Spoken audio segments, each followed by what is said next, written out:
এইটো ভাল পদক্ষেপ লোৱা বুলি মই ভাবোঁ, কাৰণ চিকনাজলা নেশ্যনেল পাৰ্কৰ লগতে এইটো বৰ্ডাৰ, আমাৰ যিটো ৰায়মনা নেশ্যনেল পাৰ্ক এইটো বৰ্ডাৰ হয়।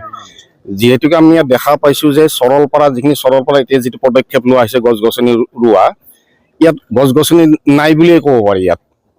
যিহেতুকে এইটো এটা পিকনিক স্পটো, যিহেতু মানুহৰ এইটো খুবেই দৰকাৰ। আৰু এতিয়া এটা কথা আপোনালোকে মন কৰিছেনে নাই, যিটো আমাৰ ৱাটাৰ লেভেলটো একদম তললৈকে গুচি গৈছে।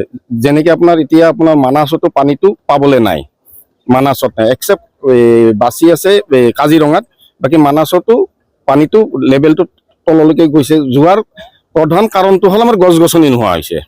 গছ গছনি নোহোৱাৰ কাৰণে লেভেলটো কমি গৈছে। আৰু দ্বিতীয়তে আপোনালোকে বাক্সা তামোলপুৰত জানে যে হাতী মানুহৰ সংঘাত সঘনাই হৈ আছে। কিয় হৈ আছে? খাদ্যৰ অভাৱ, গছ গছনি নাই, যাৰ ফলত পানী নাই। পানী নোহোৱাৰ কাৰণে হাতীবিলাকো মানে বনাঞ্চলৰ পৰা জনাঞ্চললৈকে আহে, আহি পেলাই কি হয়, মানুহৰ ঘৰত সোমাই মানুহ মাৰে খাদ্যৰ সন্ধানত।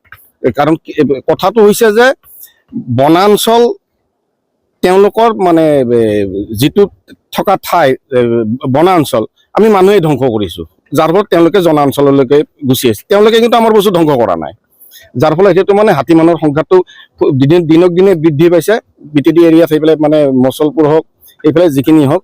আৰু এইটো ভাল পদক্ষেপ লৈছে। আৰু এতিয়া যিটো মনচুন ছিজন, সেইকাৰণে মই প্ৰত্যেককে আহ্বান জনাম, কোনোবা মানে স্কুল কলেজ যি আছে মানে NGO আছে, সকলোৱে আহক, আহি পেলাই আমাৰ তাত এভেইলেবল গছৰ পুলি আছে, তেওঁলোকে আনক আনি ৰোপণ কৰক। ৰোপণ কৰাৰ লগতে তেওঁলোকে যেন ৰক্ষণাবেক্ষণ দিয়ে। গছ পুলি এটা ৰুলেই নহ'ব যে ৰুই থৈ দিলোঁ দ্বিতীয় দিনা নাই। সেইকাৰণে ৰক্ষণাবেক্ষণ দিয়াটো মই ভাবোঁ প্ৰত্যেক আমাৰ সচেতন নাগৰিকৰ এইটো দায়িত্ব। নেশ্যনেল পাৰ্ক যেহেতু আপকামিং এটা ভৱিষ্যত ৰিচোৰ্চ হয়, দেখা গৈছে খুব দুখ লগা এটা পৰিৱেশ বৰ্তমান বিৰাজ কৰি আছে চিকনাজলৰ ক্ষেত্ৰত। কেতিয়া কৰিব আপুনি? বৰ্তমানলৈকে মই জানাত চিকনাজলা যেতিয়া আছে, আগত যিখিনি আছিল সেইখিনি আছিল, নতুনকৈ কোনো এনক্ৰচমেণ্ট হোৱা নাই বৰ্তমানলৈকে। আৰু উচ্ছেদ কৰাটো সেইটো ওপৰ মহলাই ডিচিশ্যন ল'ব। এতিয়া আমি ইয়াত আজিৰ পৰা কণ্টিনিউ ৰুই থকাই হ'ব, আজিৰ পৰা কণ্টিনিউ চলিব। এইটো ইয়াত চলিব, বেলেগ বেলেগ বহুত ঠাইত তেনেকুৱা আছে, কণ্টিনিউ চলি থাকিব। আমাৰ লাখৰ ওপৰতো হ'ব, এইটোতো মিনিমাম হ'ব।